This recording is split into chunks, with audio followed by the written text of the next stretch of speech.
Let's react to Bengal video on how to recruit in college football 26. Once we get the game in the next couple of days, we'll drop the best 5- and 4-star recruiting methods for all the smaller programs.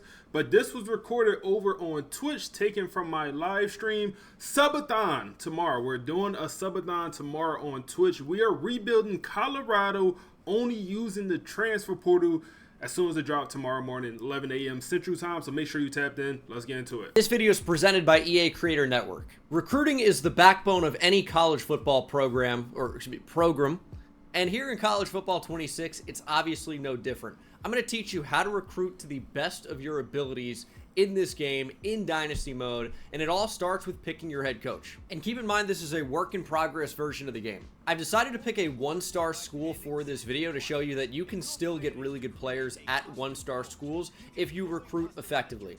But of course, things will get way easier. I don't think it's a rebuild. I think he's just showing us how to recruit. I don't think it's going to be a full-blown rebuild. I don't think. It's Texas, though. You can win that natty for year one. Upgrade your coach, as you upgrade your school, as you win more and more games. Winning is super important to recruiting. Of course, you can take over the active coach of that school, but for the purposes of this video, we are going to create one from scratch. My main method, at least in College Football 25, for my coach ended up being motivator into recruiter, and I think this year more than Cash Money, what's up, bro? Last year, it's especially important to do that because the recruiter coaching abilities prior to getting elite recruiter, which is the special unlock you get after securing 2 top 5 classes, it's so far down the line, it's not worth it. The main tree for recruiter is not going to help you recruit very much. I would recommend going with motivator and building up your school over time. And I'll just touch on that really briefly. It's also important to look at your main active perk. So when we choose motivator, we have 7 bonus XP whenever a player levels up. Hey man, I appreciate you, big dog. We about to go crazy for 26, bro. We about to go crazy for 26. I'm excited, man. I'm excited. I took off work all next week. Yeah. we're gonna be making content. That can be a 65 going to a 66. We're gonna get bonus XP for all of that. So it's interesting. Even I'm like going over one of the better recruiting methods. He still suggests no recruiter, but we heard mixed reviews. We won't really know until we actually play a little bit, but it seemed like a lot of people are not going with recruiter for the head coach. And I think that's really valuable for upgrading your coach. Recruiter just doesn't do a lot for me. Yes, it's nice to have one position. It does cost 8 skill points. You have quarterbacks to take less time to fully scout. I think it'll be a little bit cheaper if you were to actually pick recruiter, but increased starting interest doesn't really do a lot for me.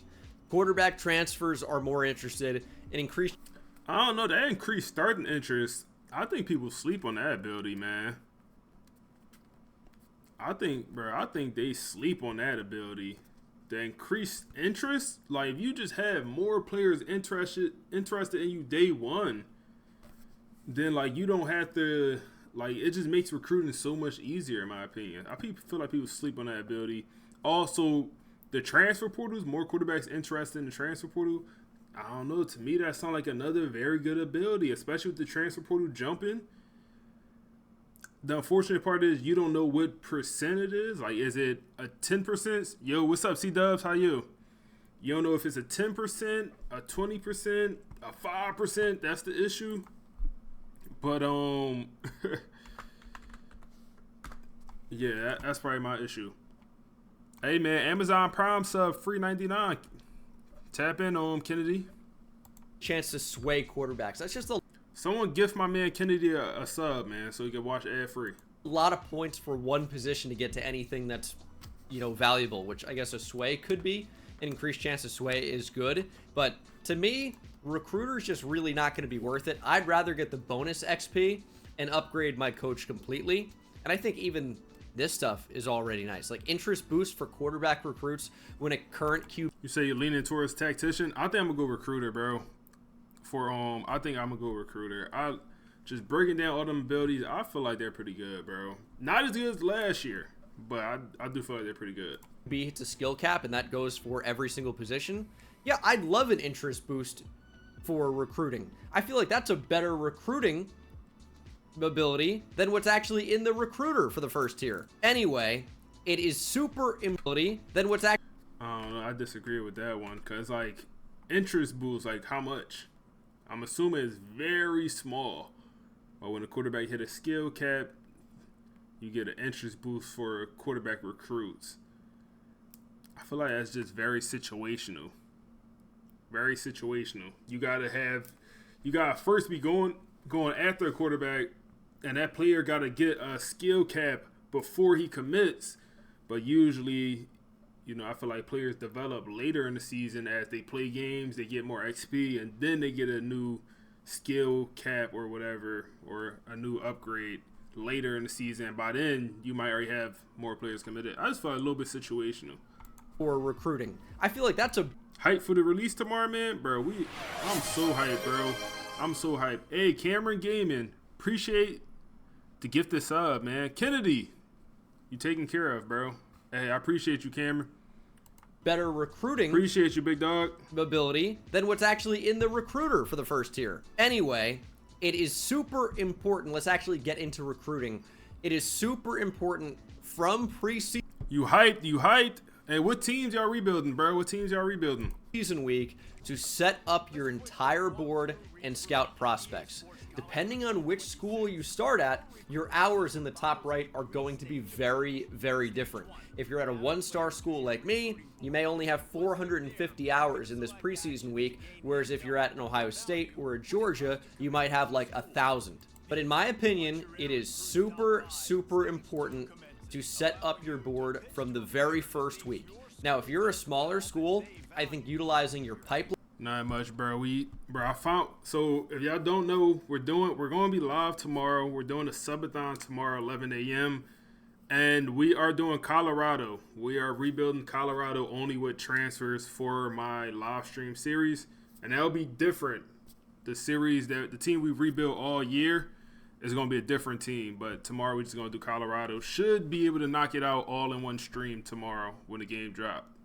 So 11 a.m. Central we'll be live, man. We tapped in when the game drops. Lines is going to be really good. You can see on this right side of the screen here your pipeline influence level. You get a bonus in recruiting. The higher up that goes, I think it goes as high as 4. I think bronze is 1, silver's 2, gold is 3, and platinum. Hey, Mod, appreciate that follow, bro. Is 4. But as you can see, we don't have any platinum pipelines at this point. Of course, using the right trigger, you can check out recommended and see everyone who the game thinks you should be going after, and they may already be interested. Of course, you can sort by any state. You can sort by interest using X or square on PlayStation to see all the players that are already interested in you. And you can use Y to also search for those guys and really weed it down, whether they're in the top 10 for interest, top 8, top 5, or even top 3 or top school. But when starting at a small school, typically, you're not going to have really good players that have you as their top school already. Although I will say top 1,000 really is not too bad for this center. Unfortunately, there are no 5 stars that have a pipeline above 1 for us. That would have been nice. But you can sort by pipeline still. And there should be some players that are ranked fair. Bro, how y'all feel about pipelines, man? Like, are y'all... I feel like I haven't heard this much, maybe other than myself saying it. The fact that pipelines are pretty much exactly the same as last year, man. I feel like that was just I don't want to say low-hanging fruit, but it's like dynamic pipelines. Come on, man. I feel like that's something that definitely should have been added, but I don't feel like anyone talked about it or expressed their concerns. Yeah, pipelines don't change at all, man. And it's like, come on, man. They should at some point. Like last year, I was rebuilding Temple, and oh my goodness. Hey, appreciate that sub, my guy. Got Amazon Prime sub coming through. Appreciate you, Commander for life. But yeah, we was Temple University, and we're in Philadelphia, and our tier pipeline was a 2, and it never went up. Bro, what are we doing, bro? Like, how do it never go up? So stuff like that was frustrating. We literally had a better pipeline out of state than we did in state, and it could never change. Really high. Just because we're a 1-star school doesn't mean that we're unable to, convince some of these 4 and 5. Appreciate that sub once again, bro. stars to come to our school, it's just going to be a lot more difficult. You really have to throw all your eggs into the top player basket, and you still might not even get them. So for you, it's a decision. You have to weigh this. So it's good, bro. Been watching for a minute. Love the content. Hey, I appreciate you, big dog. I really do. I really do. I'll go crazy for 26. Let me know what content y'all want to see, if anything specific. Do you want to throw all your eggs in the 4 or 5 star basket and try to get 1 or 2 potential program changing players, or do you want to try and build a well-balanced class and add, a bunch of 2 and 3 stars that may never end up getting all that good, but it'll bring up your entire team? As I think this year the best recruiting method, and we'll watch this Bengal video, and then when we get the game tomorrow, we'll really dive in. I think one of the better recruiting methods, even if you're a small program, 4 or 5 star, or 1 2-star program, I think you want to go after 4 stars. Maybe not 5 stars, but all 4 stars. Hopefully you land 2 or 3. And it might be a point at the end of the year, you might only have 2 or 3 commits, and they're all 4 stars. But once you could go after no more 4 stars, 3 stars is always going to be free. So I feel like at that point, you go after 3 stars, whether it's late in the year or transfer portal. And then when you're at the transfer portal, you could bring in more 3 stars, but then you have the transfers you could fill your class up with. And I don't think it's a world where you should bring in 35 players every year. You probably want to sit more around 20, especially with how frequent guys would transfer out. I feel like that's going to be the method. We're going to try it, though. As opposed to just being potentially elite at only a couple of... I don't know. He always say program. I don't know. He always say that. I know it's that with Bengal. Positions. And you're also risking that those guys potentially transfer if they outgrow your school, which is a thing. Their deal breaker, as you can see in the bottom right, can get upgraded over time, which is not going to work in favor of the small-time schools. But I would recommend going through, adding a bunch of different players. You can see in your team needs at the top of the screen now just what you need. So if you were to go by any state here, left trigger to sort by position, says we need to add 2 tight end targets. We don't necessarily have to, right? You can recruit however you see fit, but Willie Brummel is a good fit. He's a 4-star, which is, one of the top type of players you can get. He's top 100 in the nation, ranking-wise. He's got a 3-star pipeline for us. This seems like a really, really good fit. And he's in state. He's not being recruited by top schools, as you can see in the bottom right. This might be an easy get for us. But I will iterate. If you're new, you don't need to just go in and say, okay, we've got, needs at outside linebacker, Mike, corner. Let's get 2 Mikes, 2 corners, a free safety, 5 outside linebackers, 2 defensive tackles. You can recruit however you see fit. Positions can be changed if that player fits into that type of role. You can just change them. And also, just because those are your top team needs doesn't mean they're what your top team needs actually are. Because how many times are you going to get 2 tight ends on the field? You can run 12 personnel, but it's not always necessary, right? So I would just say focus on getting better players over filling positional needs. In general, by the way, my strategy is to kind of avoid JUCO players. That means junior college. So this guy is not an incoming freshman. I hope one day, I was hoping they did it this year. The thing with JUCO players, they should come in at a higher overall. So in the game, it's only 3-star JUCOs, but they come in the same overall as a regular 3-star player. No, they should come in, if you're a 3-star JUCO, well, maybe you come in like a 78, 80 overall, instead of them coming in as a 60 or, or 68, 70, the highest pretty much. They should come in better instead of, and then JUCOs could be usable, because that's kind of how JUCOs, first of all, in real life, barely ever turn out to be good players. Now, obviously, you got a couple examples like Cam Newton, but most of the time, JUCO players. So I get why they did it like that. He's already a junior college sophomore. You just have a little bit less time to develop those guys. So typically I do avoid them, but you can still find good players that way. Just you're not going to have as much time to develop them and have them with your school. So they do kind of burn a spot that could go to a 4 or even 5-year player if you redshirt them. I also would say don't worry about kicker and punter until the offseason. You can find guys either in the portal or late Kickers and punters just aren't really recruited like that, so don't waste your time. Just add 35 targets and make sure it's 35. And once you've added your board, this is the first thing you're going to want to do. You can scout, right? But you want to make sure that every single player that you want to go after has a scholarship offer during this week. That, in my opinion, is super important. Now, you can scout prior to that. You can do the math on this. So we know that offering a scholarship is 5 points, and we know that there are 35 players on the board. That means you need to keep 175 hours after scouting if you want to be able to offer scholarships to your entire class. Yeah, I don't know if I ever had a JUCO player in 25 like play for me. I remember bringing a couple in, but I just feel like they end up graduating as a backup or getting cut. I feel like never had Chip, a gem either at JUCOs. I seen gems last year, but I just feel like it wasn't worth it. Now, I do recommend going through and scouting players here. David Costello is a 5-star bust, maybe not somebody we want to go. Backfield creator. Is this supposed to be the Patrick Mahomes type build, or what type build is this supposed to be? Backfield creator. I don't know. 76 speed. Obviously he's a bust, but after. But I think it's important to not necessarily go scout all the way. Just kind of see if you can get a couple of the initial important attributes revealed right away. So we saw the throw power wasn't great. We saw the speed wasn't that great. We could probably just give up right away, take him off our board, and I would recommend just adding a different random player. For Henry Worley here. Hey, man, I got love for JUCO, man. I was a JUCO college baseball player, so I love a JUCO situation, but in the game, they just don't work out. We see throw power is only at 86. I am curious about the speed since Hey, appreciate that follow, my guy. He's a dual threat type, and he's not very fast either. I'm not really interested in either of those quarterbacks.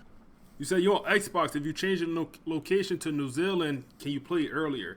I don't know about Xbox. I think the way it works for PS5, I think you have to make a new account is the way I remember it. So it wasn't like you could just change it back and forth. I think you had to make a whole new account and have it be New Zealand, and then you could play it early. But then you had to buy the game on that account, and then you had to buy the game on your regular account, at least for PS5. Hey, Hatchet Game, appreciate that follow, bro. So we've scouted. We have everybody with a scholarship. You can exit recruiting now. You also can reorder your board if it makes it easier for you. And if you're playing offline by yourself in a dynasty, I would say use the schedule to your advantage. You can have big visit weeks. You don't want to be on the road for them because you can't bring any visitors in if you're at another team. After that first simulation, some players will already lock you. Hey, bro, for 2K, people do that every single year, bro. They change their location to New Zealand to play 2K earlier. So I'm sure it's probably people doing it release Pacific time. I'm sure people probably going to do it for college football if they did already. But 2K is super popular. Out or tell you where they still rank you in their top schools. And you'll see. That's the reason I know the method, because I tried to do it once for 2K. I figured out I got to buy the game twice. Nah, it's not worth it. Other schools that have offered scholarships to those players, like for Jabari Nadi, for example, USF and Florida Atlantic have both offered scholarships. So we might be in a little bit of a battle there. Same with Troy Welsh going head-to-head versus Tulane. So as you can see, we've simulated. We only have 350 hours. It's going to be very, very difficult to bring 5 stars in when we only have 350 hours to allocate. I will say a very good method can be... Is that less hours than last year, or I'm tripping? I feel like 1 star had got 450, and maybe he said that, but I feel like 1 star has got 450. Going in and sorting by offers. You can potentially steal some players that have 0 offers, so make sure you're checking this out.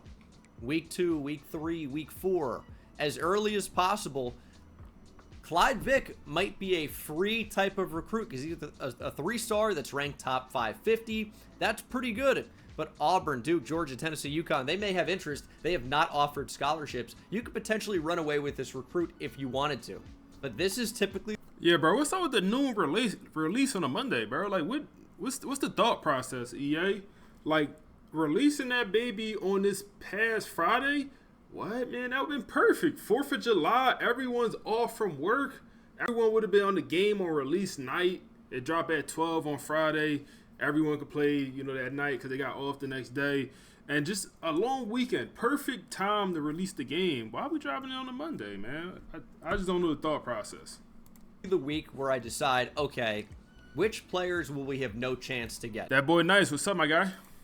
As you can see with the 5-star receiver Nate Reddick, the other team's bars are filling up pretty quickly. Like Michigan State has already almost pushed this into the next section here, going into that top 8 range. We would be locked out by that point. So we would have to either put on 50 right now to have some type of a chance, or we can say, hey, it's probably not going to happen. We're just going to... Bro, I think last year they did like correct me if I'm wrong, I feel like it was like a 2 o'clock or 3 o'clock release last year. I don't know why they're doing it like that, man.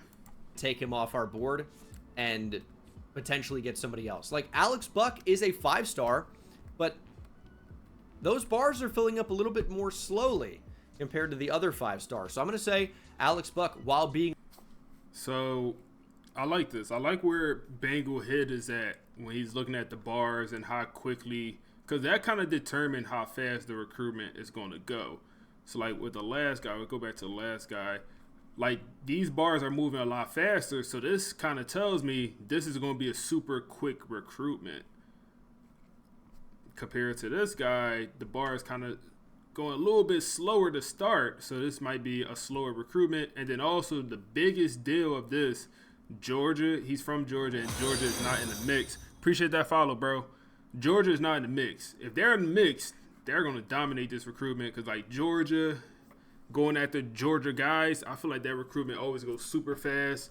Florida going after, or Florida players and the Florida schools going after them goes super quick. You have no chance. So just got to identify that stuff. A little bit more slowly compared to the other 5-stars. So I'm going to say Alex Buck, while being a 5-star, we may be able to bring him in to our 1-star school. Proximity to home may end up being your best friend because what you want to ultimately end up doing is get down into the pitch section when that unlocks in the top 5, and you want to hard sell. Hard sell is the biggest way to sway recruits. Sending the house is really important early on, but as soon as you can hard sell, you want to be hard selling if your ratings are good enough. So this is the way it worked last year, and I think the way it works this year as well. Basically, each grade is a 1 to 12.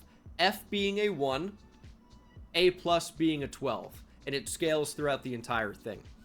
You want 3 of the hard sells to add up to 19, and then it makes sense to actually hard sell them. Otherwise, just send the house. I'll talk about that more when that's available. But for now, we can just send the house. Make sure you're using all of your hours every week, and the single best way to get anybody to commit to you is putting all of your hours on that player. It can be tempting to spread yourself thin. It's something I will do, but it's a gamble. If you really want a player, when you're going after them 4 and 5 stars, you can't spread yourself thin. You cannot. Don't work. At least not when you're small. When you're a small program, nope. You got to put 50 in. You got to put them on the visit. You got to do everything you can. Now, the 3 stars, you could put 25. You can spread yourself thin for them. But nah, not them 4 or 5 stars. All of your hours on that player. If you can do 50, put 50. If you have recruiter abilities that let you go up to 75 or 80, spend 75 or 80. But there also are some instances where, as you can see, Larry Gandy here has no offers. Except for us, obviously, but we're trying to fight into that group. We can probably put 25 on him and be fine, but we'll just throw on 25 for now. I know this isn't a great answer, but it's unfortunately the reality. You're going to learn more as you play, because a lot of this is just kind of a vibes thing. Like, if we go over to tight end, I can see, based on how quickly this is filling up, that if I want Willie Brumell here, I'm probably going to have to put 50 on him. Just kind of gauge how fast that bar is moving. You want to get into that top group prior to them going to the next stage. And you can see Kansas is not that far away from filling it up to the next stage. That's maybe only a week or 2 away. So we want to get into that race as quickly as possible. But then if you look at running back here, Georgia has no offer. Nobody has any offer. So we can throw 25 points on them, and I feel like we're going to be in a pretty good position. 10 points on Pierre Kuhn. We're going to be in a pretty good position. Same thing for Larry Gandy. But for Paul Gentry, we might have to throw 50 on him, or even, 25 plus the 10 to get up to 35, and that maybe will put us into the top mix. It's just kind of a vibes thing. You're going to learn more as you go. And I would say you're probably not going to end up playing 4 running backs simultaneously. Probably don't heavily recruit 4 running backs. You're going to have to make tough decisions and pick and choose. You can't have everybody. Also, I wouldn't mind just keeping players on your board that you're not actively recruiting. You can always take them off later. You don't need to bring in 35 players right now. Focus on maybe 5 or 10 that you definitely want to get, and then transition to adding more players throughout the year. Once you've allocated all of your hours, you can advance to the next week, and it's essentially rinse and repeat until you get into the next stages. But you need to make sure to check back in every week, because as players lock you out, and they will, if you put any points on them, you're going to get those hours back that you can then... What's good, my guy? You said tomorrow can't come soon enough. Hey, man. Bro, we're almost there. It should be tonight. It should come out tonight, but it is what it is. Put onto... Hold on. Like a player like this... Any points on them. Let's see. You're going to get those hours back. So a player like this... Oh, man. This is interesting. Why is it like this? Is this not supposed to be like this? So he didn't hit his top 8, but up here is showing that he did hit his top 8, but he clearly didn't. I wonder if that's just a visual bug. But this is a guy I would not go after. Obviously he's being under-recruited for now, but when they do decide to go after him, it's going to be GG's, man. It's going to be GG's. He's from Florida. It's 3 Florida schools. They got the 5-tier pipeline. Yeah, it might be a glitch. Hey, the B-Nick, what's up, bro? How you? That you can then put onto other players. But I've said it before, I'll say it again. The name of the game is end these recruitments as quickly as possible. Throw all of your hours onto the players that you want. Try to get them committed right away. You can see that even though we're 1-star FIU, we've jumped into the top 6 even for this 5-star edge. This is a player... Power Stagger TV, appreciate that follow, bro. That we could potentially get. And now that we only have 28 targets, I would recommend, again, going back in, sorting by offers, and adding some of these players in that are not being recruited, because those guys, they're not free per se, but it's a lot less of a battle.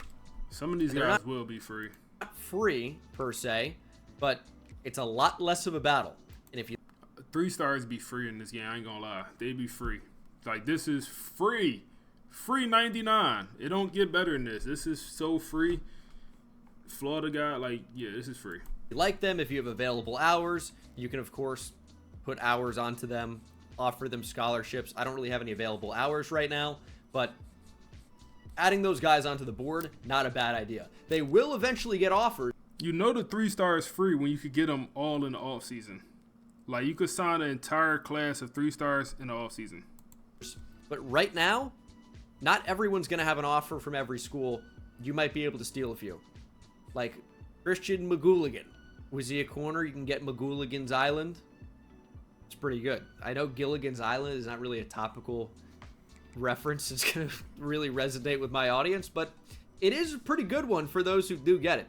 So they have made a number of quality of life changes that have actually really helped with recruiting. You can see now on the left side, the interest going up.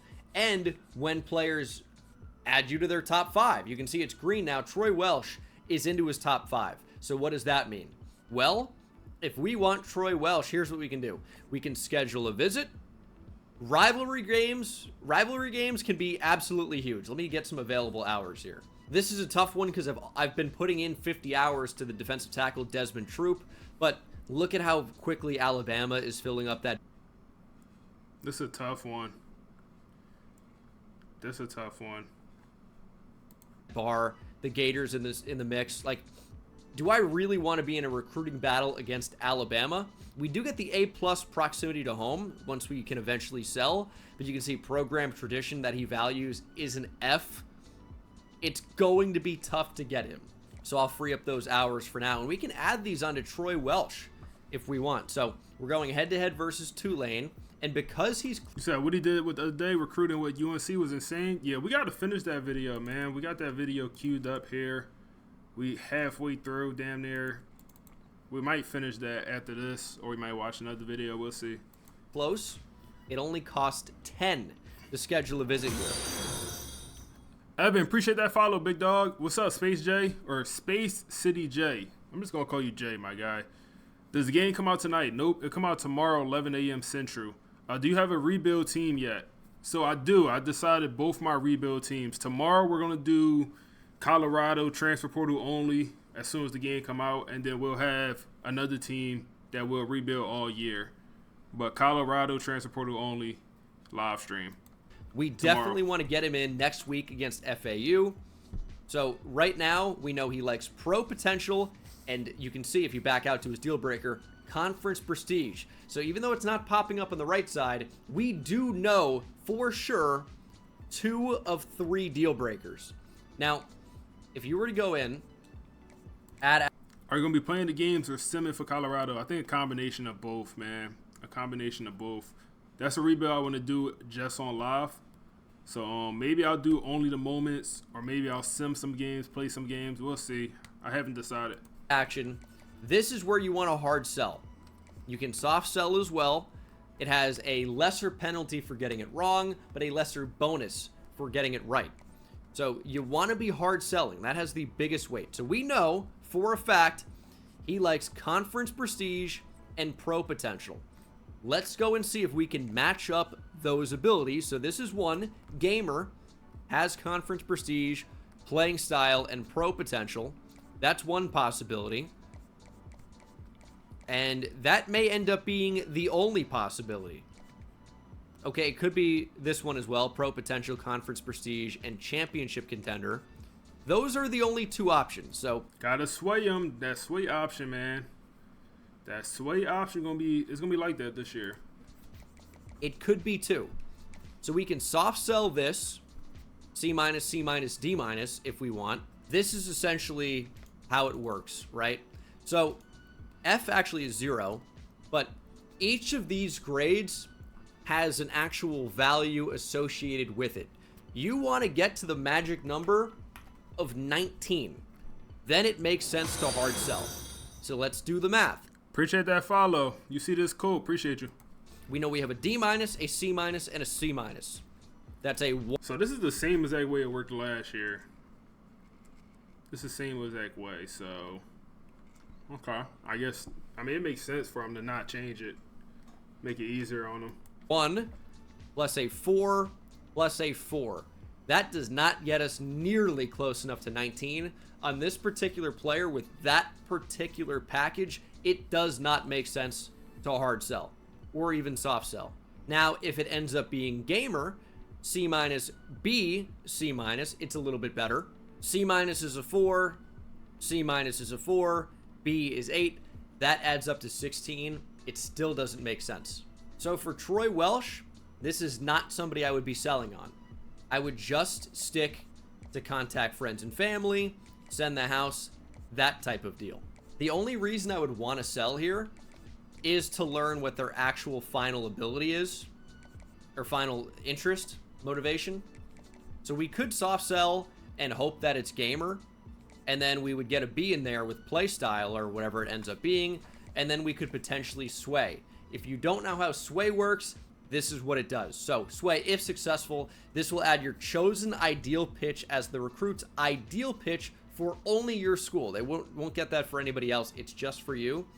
So it is easier to sway when the part of the proposed pitch matches the recruit's ideal pitch. What does that mean? Well, if you have 2 of 3, so let's say pro potential, and we know conference prestige is one. So you love the new visit system? Bro, EA cooked with that.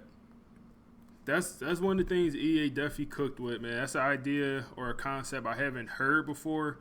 And when EA actually dropped it, I was like, okay, they in the lab, they working. Right?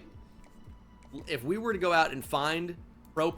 Has anyone in here seen what's been going on Twitter with the equipment situation, man? Have anyone seen the equipment debate or all this stuff going on Twitter? Anyone seen it? Potential conference prestige, and then one that maybe features campus lifestyle, we would have the highest chance to sway him, but also get something where we're already really good.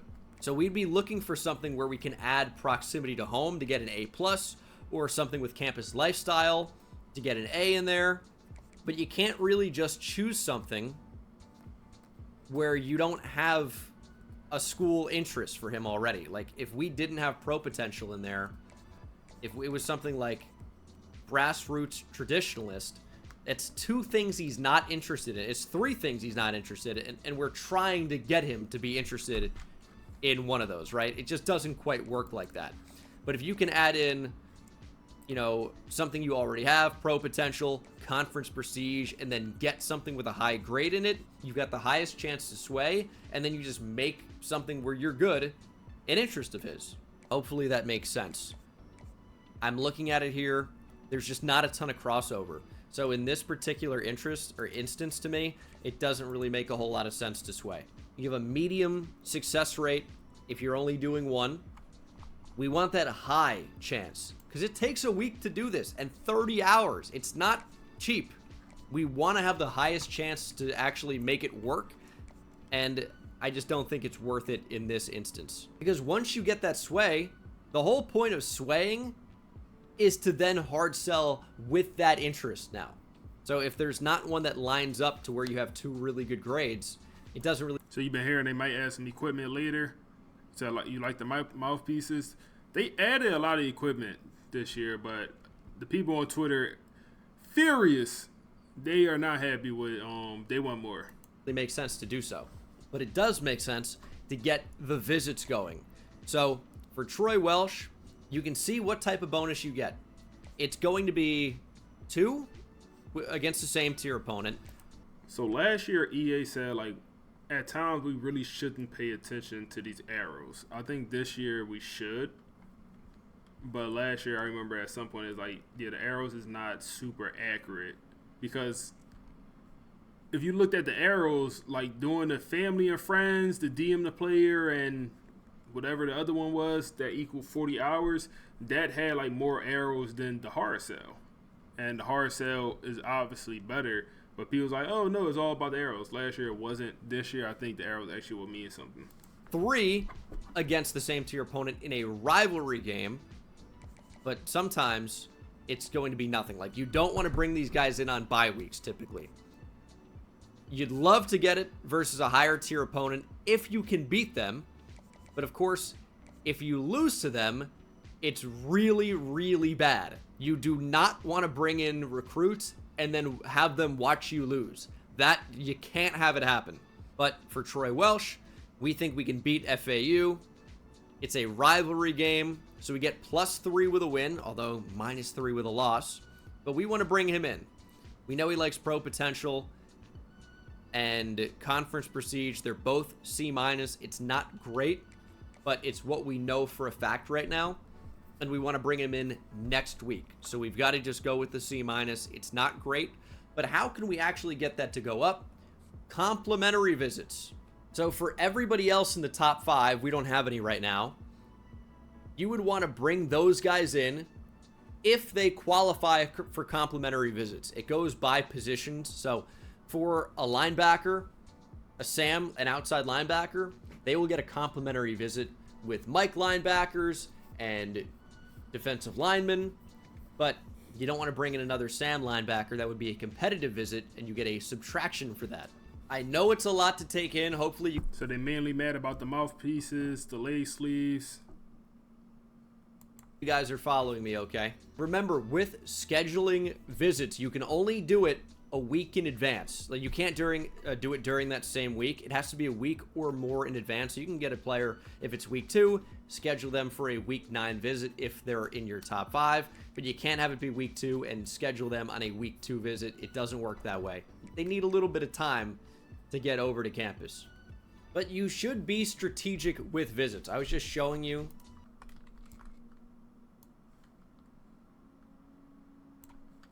you know, how you can do it. And it doesn't always have to be a complimentary visit, but try to get 4 recruits on campus at the same time. It adds a lot of value to that game. So you can definitely have those guys in the top 5 and not schedule a visit right away, right? So we're going to wait until we get more players in the top 5 and then aim for that week 6 UConn game as a big visit week. You can see Tulane starting to pull away on Troy Welsh a little bit, but we do have that week 3 visit.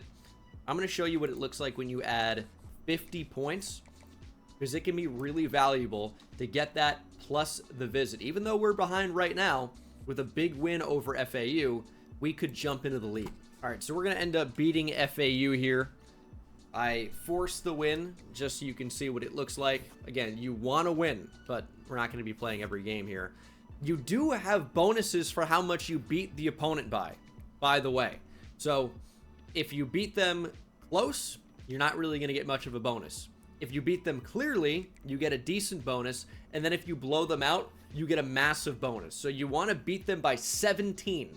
That is a blowout win, 17 plus, and that is the most amount of points you can get. It's also important to keep in mind your play style. So for this 4-star tight end, our play style is not quite good enough. You can check he's a vertical threat tight end.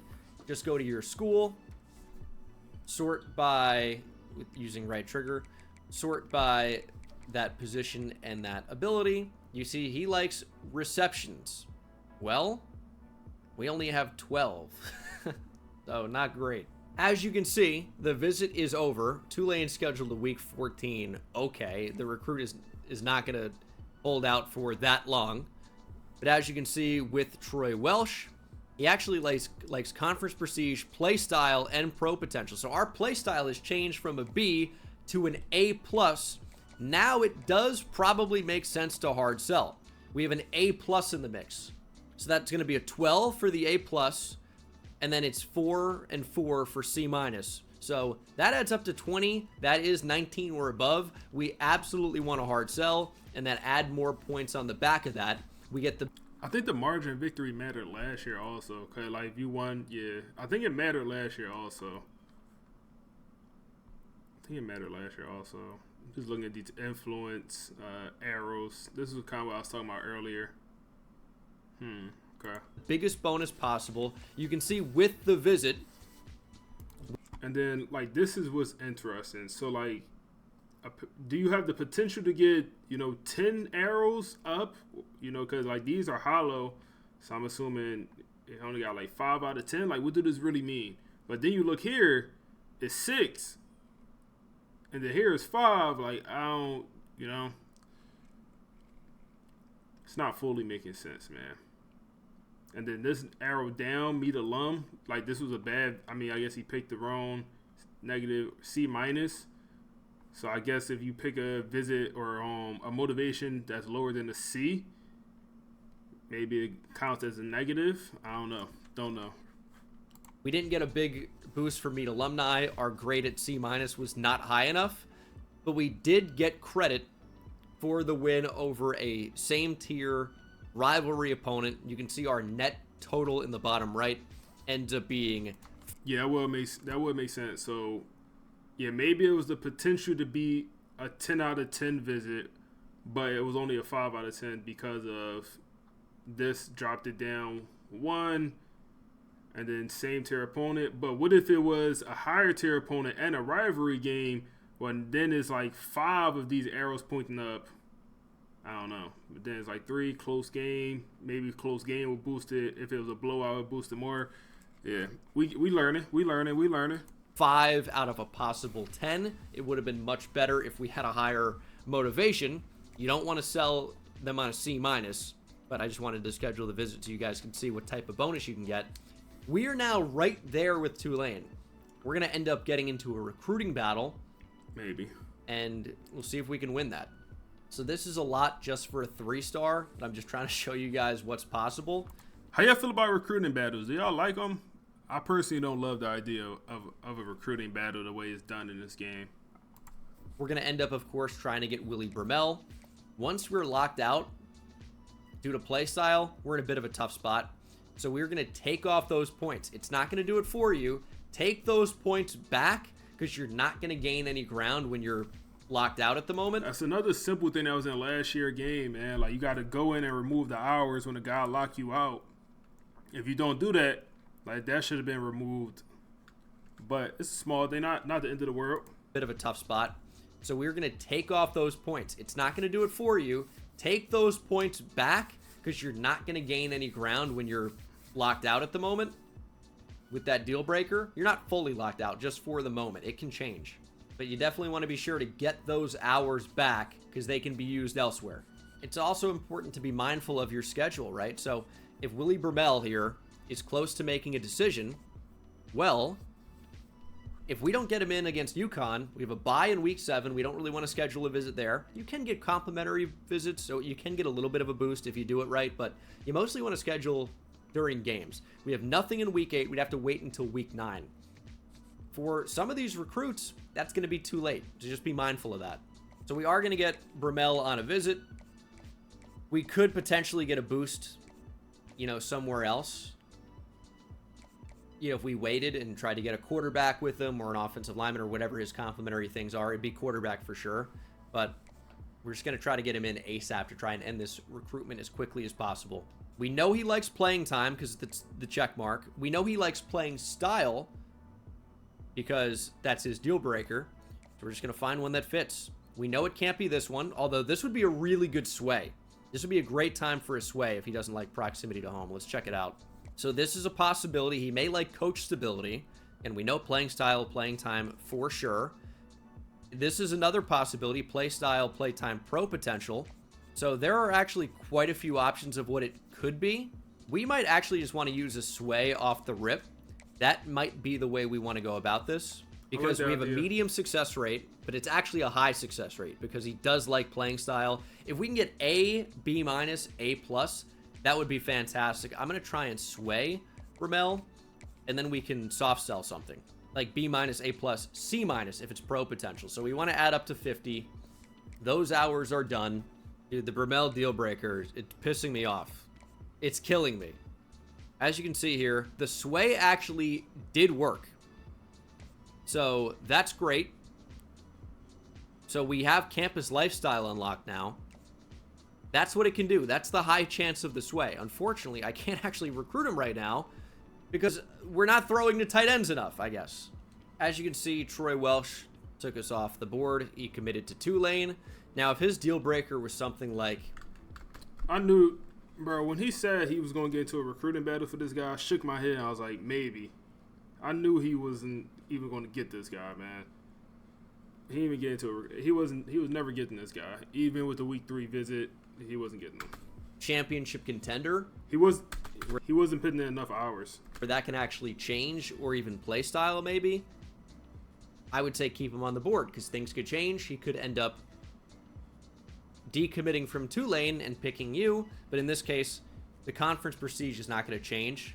So you might as well take him off the board. You've got no chance to secure that commitment.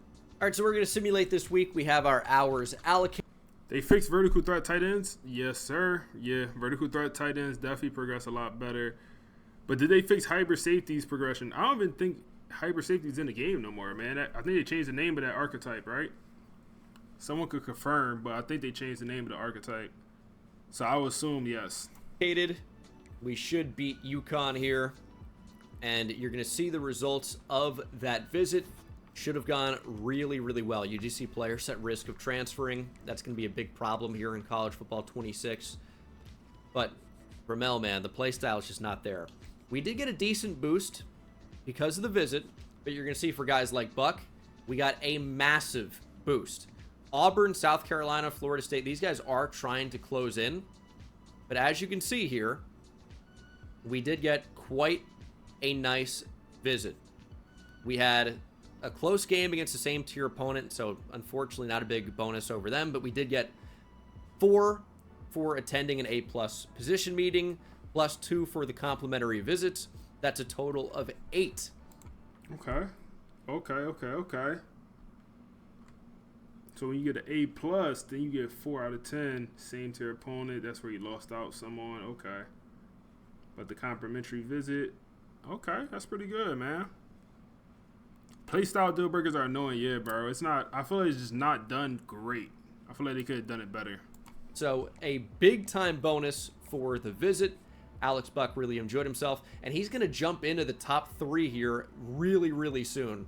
Just remember to always be checking, always hard selling when you can, when it makes sense to, always trying to get these guys on campus with visits, always changing how you're recruiting them, because again, it makes way more sense to hard sell than to send the house when the grades match up. And if you do everything right and continue to just do it, you're going to be in a pretty good position to land a lot of the players you've allocated heavy hours towards. Alex Buck, so close to committing to us over Auburn, South Carolina.